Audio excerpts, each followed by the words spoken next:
Okay, so one of the cool things about the Steam Deck is its ability to play various like games on it. So like I've seen people talking about playing KotOr on it and whatnot, but I mean like I haven't seen too many actual layouts for it in the community tab, and I don't know if that's just because I have the GOG version of it or what. But you can see like KotOr 2 obviously has Linux native. I've played it before on plenty of streams, like a long while ago.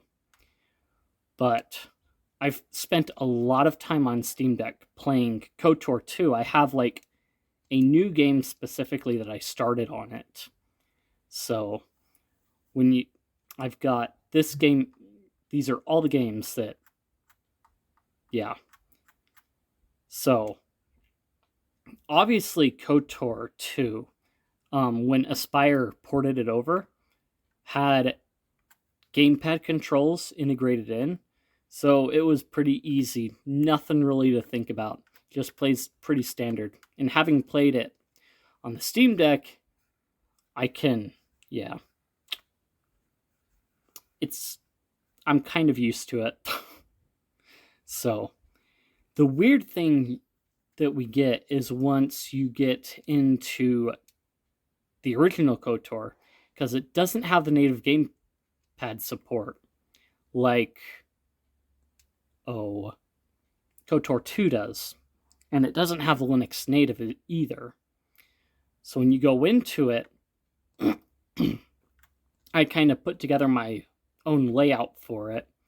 So it's somewhat intuitive.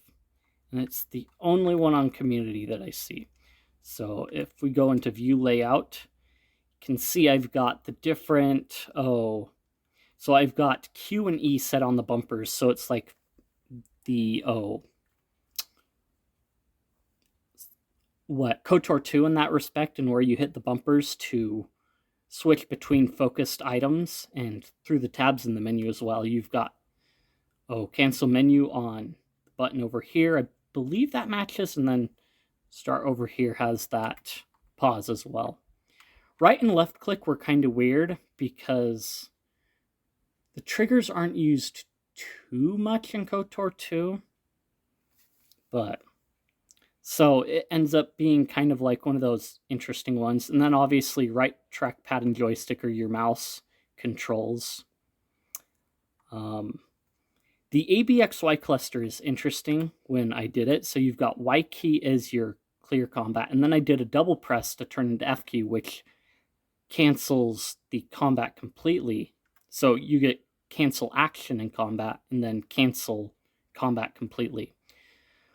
Which I kind of mapped it similarly to how KotOr 2 did it. So you've got, your default action R key. So like, it's like hitting A on the gamepad in KotOr 2. And then switching your leaders, again, like X in KotOr 2. Flourishing was a bit weird. They don't exactly have the menu like in KotOr 2, but, that is what it is. WASD for movement, obviously. The other thing, too, is like some of the on-screen menu stuff doesn't exactly like work too well. So you've got to hold right trigger, and I'm like, okay, right trigger and maybe this, that to switch items in certain areas. But you've still got to like mouse over stuff to switch things. But up and down on the D-pad are scroll wheels, which actually, when you mouse over items on that lower corner, if I go into game actually, so if we open up the game,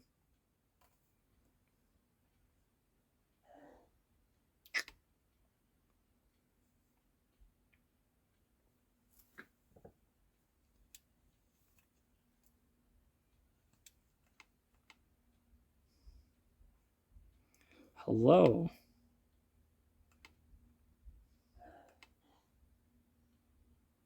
So if I go through here, so you can see I basically turned mouse look on by default, which is what I would recommend in this case. And so using the trackpad, knocking down the joystick sensitivity did a lot. But yeah, so mouse look really helps in keeping things kind of like good. So I can hit A for that default one. And then if I want to change, what is it?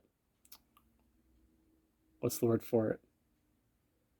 If I want to change things, I hold the right trigger, which holds the right click and opens that up. And now I can scroll through these menu items using the D-pad. So if I had more healing items, then it would work that way. The other thing that I have is this menu. So you've got, I go and find, so you can see the action menu here. If I open this up, you've got the left action, which corresponds to that bash action, middle action, and then right action, which is the settings in the game. So when I was putting it together, I was using these controls as an option. So most everything is mapped out in it, kind of. I just didn't map out the pause menu stuff is about it, because we can just go in and be like, Q and E will put us through all that stuff. So I can close that out. So if I go in here, boom, Q, right and left bumpers, kind of flip through that stuff. But yeah, then you've got your friendly power, medical item, and these are the hotbar stuff down below here. And then non-medical items, solo and stealth modes kind of added there, so I could have a nice grid, and then your mines. So yeah, that's basically for the most part what it is. I can sit here and talk to this dude. So obviously some things don't quite work, so you've still got to use the mouse, which you can take advantage of the trackpad and whatnot. But yeah, that's kind of playing KotOr. KotOr 2 is obviously a bit easier, but I think this makes the original KotOr a little bit easier to deal with and more gamepad-like. So, if you enjoyed the video, then like, comment, subscribe, feed the algorithm, boost the video up, share this video with your friends. If you found it informative or you just want to chat, I've got plenty of places in the description. Discord, Guilded, and what have you. Check those out, and I will see you guys in the next one.